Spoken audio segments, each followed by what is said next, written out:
music industry at the moment? It's an interesting place at the moment because not a lot of people are selling records, which means that investment in developing new music and investment in the kind of music scene is at a really early stage. So in terms of like the Chinese scene, the domestic scene, you know, there's sort of new bands coming up and there's a scene developing, but it's the business structure isn't there really, which means that for international artists as well, the same thing applies. You know, it's difficult to sort of head over to China and sell records and base like a long-term plan off that. But saying that, I think the rest of the world is really struggling, and I think in the future China is going to prove to be the place where some of the answers come from as to how you deal with you know, free music, for example. So yeah, it's an interesting place. But why is it so difficult to sell records right now in China? Well, China has a sort of a real history of CD piracy and counterfeiting a lot of things. You know, so CDs are obviously a big problem.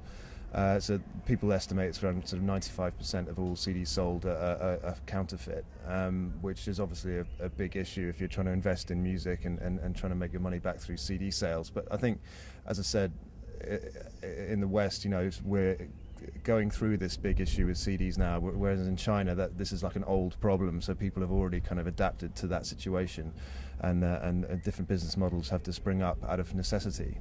And it's the same with digital music as well. Over there, ever since the internet really started up, digital music has been free. So people are just used to the idea of going on and having one click, or just searching for one term and then one click to download that song immediately. You know, with no kind of moral issue with that, because it's just the way it's always been. So you know, you could sort of argue against that and say, you know, try and combat that, but actually what people in China have to do is just accept that as a fact and then react to that. You know, which just makes a very different environment for making music and you know, once again, it's interesting. Yeah.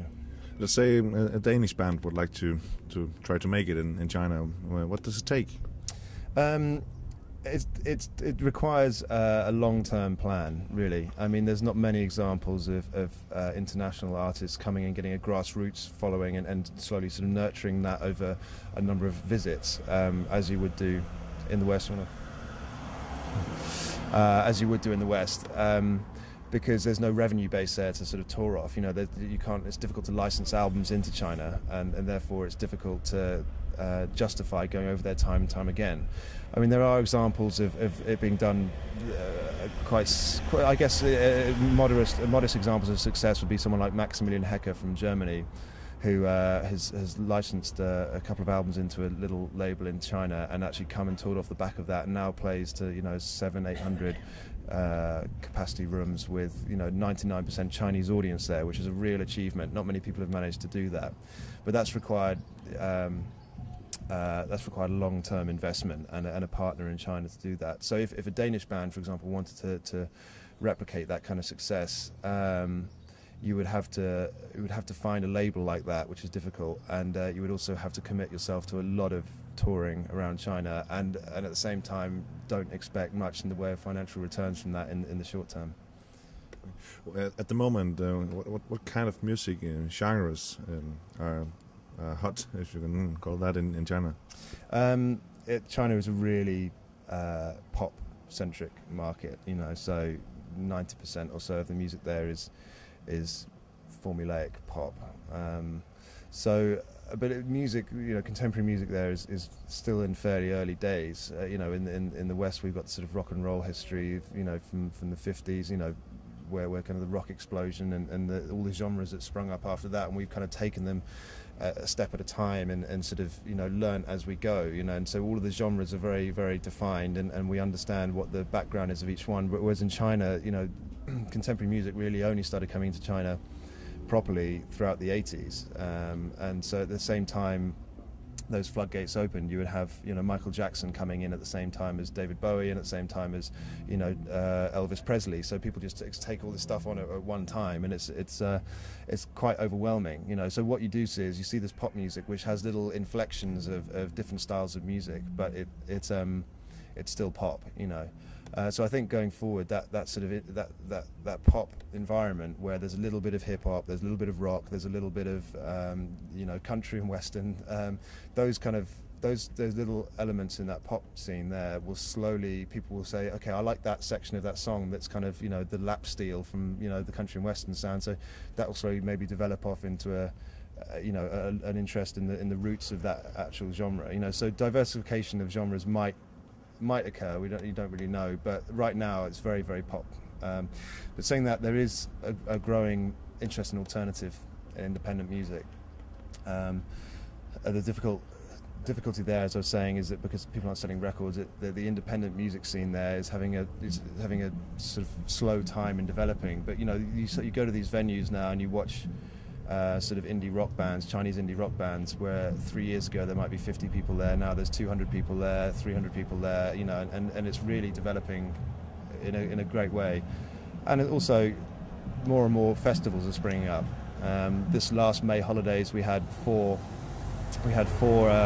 large festivals in China over a weekend. You know, so it's like one in Beijing, one down near Shanghai, one in Chongqing, one in Chengdu, and these are decent festivals. You know, and there's anything on at these festivals from rock to pop to, you know, electronic. You know, and people are slowly sort of finding out the pleasures of going out to a field and singing along to, you know, to live music. So it's really it's all happening. It's all developing there. There's hope for us all in the independent scene for sure. You've been here now 2 days at the Spot Festival. Are there hope for any of the Danish acts in China?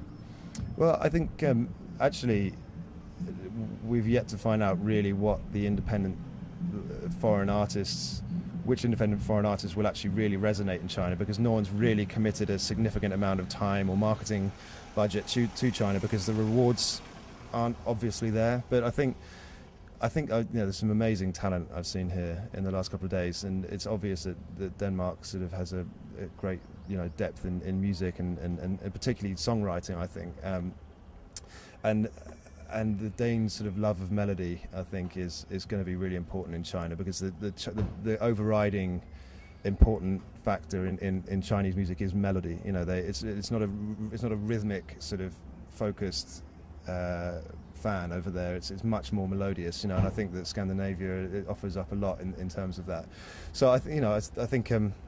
But in terms of, let's say, the more sort of rock acts, you know, I think you've got a great setup here with Danish Rock Council, and I was actually invited over here by Martin Hansen, who's your guy on the ground in China. You know, and I've met him in the back of various dingy clubs all over China. You know, really working hard to get Danish bands these good gigs in China. You know, and so you've got yourself quite a champion there. You know, and so I think that stuff really helps Danish music along in China. And I think that if you're interested in developing in China, someone like Martin or Danish Rock Council or Danish Music Export, you know, they're on the ground over there and they know what's going on, so they're a huge credit to you. Yeah.